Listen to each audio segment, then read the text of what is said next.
दोस्तों, मिस्र के बारे में सुनते ही जो तस्वीरें दिमाग में आती हैं, उनमें सबसे ज्यादा ममी और अजीबोगरीब रीति रिवाज होते हैं। लेकिन मिस्र की ये सभ्यता अपने वक्त की कितनी बड़ी और जरूरी सभ्यता है, इस बात की जानकारी इतिहासकार समय समय पर देते रहते हैं। चाहे वो आश्चर्यचकित करने वाले पिरामिड हों या उनके भीतर दफनाए गए लोगों की लाशें, हर चीज उस वक्त की सबसे बेहतरीन सभ्यता मिस्र के बारे में बहुत सी जानकारी देते हैं। लेकिन इस सभ्यता के बारे में जितनी अच्छी बातें हैं, उतनी बदसूरत तस्वीरें भी इसी सभ्यता में देखने को मिलती हैं। अब मिस्र के शाही परिवारों और राजा रानियों को ही ले लीजिए। इनसे जुड़े कई ऐसे किस्से मशहूर हैं जो लालच और स्वार्थ का सबसे गंदा चेहरा लोगों के सामने रखते हैं। आज के वीडियो में हम आपको एक ऐसी ही रानी की कहानी सुनाने जा रहे हैं जिसने न सिर्फ अपनी खूबसूरती से दुनिया के तमाम बादशाहों को अपना दीवाना बनाया हुआ था, बल्कि अपने दिमाग का इस्तेमाल करके उन्हीं राजाओं को अपने जाल में फंसाकर काफी वक्त तक सत्ता के सारे अधिकार भी अपने पास रखे हुए थे। तो आखिर कौन है इतिहास की सबसे खूबसूरत रानी जो आगे चलकर इतिहास की सबसे बदसूरत रानी कहलाई, जानेंगे इस वीडियो में। क्लियोपैट्रा। दोस्तों, ये नाम याद कर लीजिएगा, क्योंकि यही वो नाम है जो मिस्र और दुनिया की सबसे खूबसूरत रानी या कह ले सबसे खूबसूरत औरत का नाम है, जो एक वक्त में मिस्र की सबसे कामुक महिला भी कही जाती थी, जिनके बारे में ये कहा जाता था कि उनका कई पुरुषों के साथ संबंध था, जिसमें रोम सम्राट जूलियस सीजर भी आते थे। उनकी खूबसूरती थी ही ऐसी ही कि कोई भी पुरुष क्लियोपैट्रा से प्यार करने से खुद को रोक न पाए। शायद इसीलिए उन्हें क्वीन ऑफ सिडक्शन भी कहा जाता था। ये बात अलग है कि क्लियोपैट्रा को अद्वितीय सौंदर्य की मालकिन तो माना जाता ही था, लेकिन इसके साथ ही वो कहीं ज्यादा बुद्धिमान और चतुर शासक भी थी। उनकी धारदार राजनीति, संपर्क बनाने की कला और लगातार बदलाव करने की क्षमता ही थी जिसने उन्हें प्राचीन दुनिया की अकेली महिला शासक बना दिया। क्लियोपैट्रा के जन्म के बारे में कोई साफ जानकारी नहीं है, लेकिन इसके बावजूद उन्होंने खुद को मिस्र की रानी बनाया। वो जिस टोलेमाइक साम्राज्य की आखिरी रानी बनी, उसमें मिस्र की भाषा बोलने वाली वो पहली इंसान थी। लेकिन उनकी रानी बनने की कहानी इतनी आसान नहीं थी, क्योंकि जब वो बड़ी हो रही थी तो उनके भाई ने उनके खिलाफ विरोध का बिगुल बजा दिया और सत्ता हथियाने के लिए वो क्लियोपैट्रा को प्रताड़ित करने लगा। ऐसे में क्लियोपैट्रा किसी भी तरह से अपनी जान बचाकर मिस्र से सीरिया भाग गई, जहां रहते हुए उन्होंने अपनी एक सेना तैयार की। मिस्र लौटने के बाद उन्होंने अपने भाई और सहशासक फिरौन टॉलमी 13 को चुनौती देने का प्लान बनाया। इसके लिए उन्होंने रोम के महान शासक जूलियस सीजर की मदद मांगी और जूलियस सीजर ने भी क्लियोपैट्रा की मोहब्बत और उन्हें पाने की चाह में मिस्र पर यानी कि टॉलमी 13 के ऊपर हमला बोल दिया। कहा जाता है उनके सेवक अपोलो डोरोस उन्हें चादर में छुपाकर सीधे सीजर तक ले गए।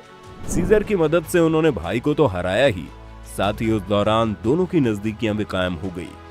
मिस्र की प्राचीन प्रथा के अनुसार वो अपने एक अन्य छोटे भाई के साथ मिलकर राज करने लगी, लेकिन जल्द ही उसे जब अपने छोटे भाई से भी खतरा महसूस होने लगा तो उसने अपने उस छोटे भाई को जहर दे दिया।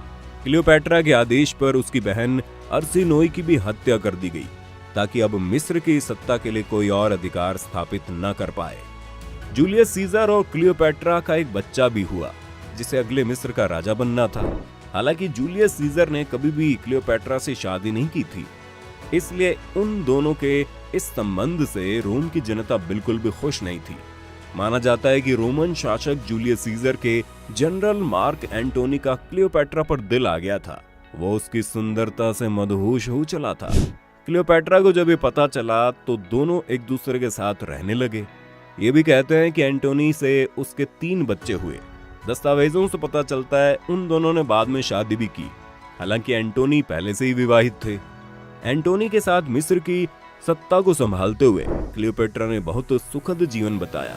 लेकिन जैसे ही रोम में जूलियस सीजर की हत्या कर दी गई, वैसे ही मार्क एंटोनी ने उसके वारिस ऑक्टेवियन सीजर के खिलाफ विद्रोह कर दिया और रोम के साम्राज्य पर कब्जा करने की तैयारी शुरू कर दी। इसमें क्लियोपैट्रा ने भी एंटोनी का काफी साथ दिया था। दोनों ने मिलकर रोमन साम्राज्य से टक्कर लेने की योजना बनाई, लेकिन दोनों को ऑक्टेवियन की फौजों से पराजित ही होना पड़ा। युद्ध में हार के बाद क्लियोपैट्रा अपने 60 जहाजों के साथ सिकंदरिया भाग गई लेकिन अभी पुरुषों को धोखा देने की उसकी आदत खत्म नहीं हुई थी। इस बार फिर क्लियोपैट्रा ने उसी इंसान को धोखा दिया जिसे उसने अपनी सुंदरता से अपना दीवाना बनाया हुआ था। जी हाँ, वो शख्स एंटोनी ही था। एंटोनी को जब ये खबर मिली कि उसकी रानी भाग गई तो वो भी युद्ध छोड़कर क्लियोपैट्रा के पीछे पीछे भाग आया। इस बार ऑक्टेवियन के कहने पर क्लियोपैट्रा ने एंटोनी को धोखा दिया। उसने एंटोनी को समझाया कि अब हम दोनों का बचना नामुमकिन है, तो क्यों ना हम दोनों ही अपनी जान एक साथ देकर अपने प्रेम को अमर बना दे। और फिर एक बार एंटोनी उसकी बातों में फंस गया। इसके बाद एंटोनी को वो अपने साथ किसी समाधि भवन में लेकर गई। कहा जाता है इस भवन को क्लियोपैट्रा ने बनवाया था। वहां उसने खुद को ऐसा दिखाया कि उसने आत्महत्या कर ली है और इसी भ्रम में एंटोनी ने अपनी जान दे दी। एंटोनी ने तो अंत तक उसे चाहा था, लेकिन धोखा देना क्लियोपैट्रा की आदत हो गई थी। अब क्लियोपैट्रा का अगला पुरुष शिकार ऑक्टेवियन था। उसने ऑक्टेवियन को भी अपनी खूबसूरती के जाल में फंसाना चाहा, लेकिन वो नहीं फंसा और अपना सब कुछ गंवाकर भी क्लियोपैट्रा के हाथ कुछ न लग सका। न ही उसे परिवार का साथ मिला, न ही सच्चा प्यार और न ही सत्ता। हालांकि क्लियोपैट्रा से जुड़ा एक ऐसा रहस्य भी है जिसे आज भी इतिहासकार सुलझाने में कामयाब नहीं हो पाए, और वो ये कि आखिर क्लियोपैट्रा की मौत कैसे हुई। खैर, ये कहा जाता है जब वो मरी उसकी उम्र 39 साल की थी और उसे ऑक्टेवियन ने सांप से कटवाकर मरवाया था। लेकिन कुछ लोगों का ये मानना है कि जब एंटोनी और क्लियोपैट्रा समाधि भवन में थे तभी क्लियोपैट्रा ने एंटोनी के सामने अपने ब्रेस्ट पर सांप का डंक मरवाकर अपनी जान दे दी थी, और उसी से दुखी होकर एंटोनी ने भी अपनी जान दे दी।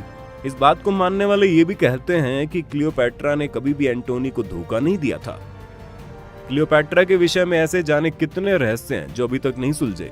जैसे कि कहा जाता है कि वो असल में यूनानी मूल की नहीं बल्कि अफ्रीकन थी, और बहुत से ऐसे राज हैं जिन पर अभी पर्दा हटना बाकी है। शेक्सपियर से लेकर जॉर्ज बेर्नार्ड शॉ ने अपने नाटकों में इस रानी की खूबसूरती की तारीफ की है, और तारीफ भी ऐसी कि सुनकर ही कोई भी इनके प्रेम में पड़ जाए। खैर, इनकी सुंदरता की कहानी और इनकी शानदार चालाक कूटनीति के विषय में आपकी क्या राय है कमेंट में बताना। अगर आज की वीडियो पसंद आई तो इसे लाइक करने के साथ साथ अपने दोस्तों और रिश्तेदारों के साथ शेयर जरूर करना।